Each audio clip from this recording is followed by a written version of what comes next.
Naglalakad na tila wala sa sarili, ligtas na naibalik sa pamilya sa San Jacinto, Pangasinan. Para sa police report na yan, kasama natin Idol Aaron Navelgas. 104.7 IFM Report.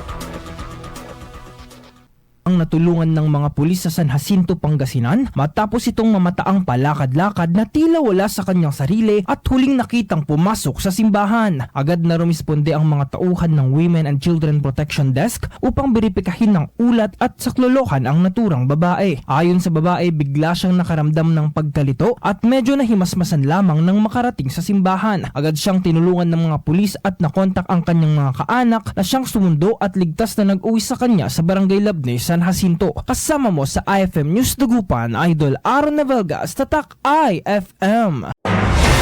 IFM News. IFM News. IFM.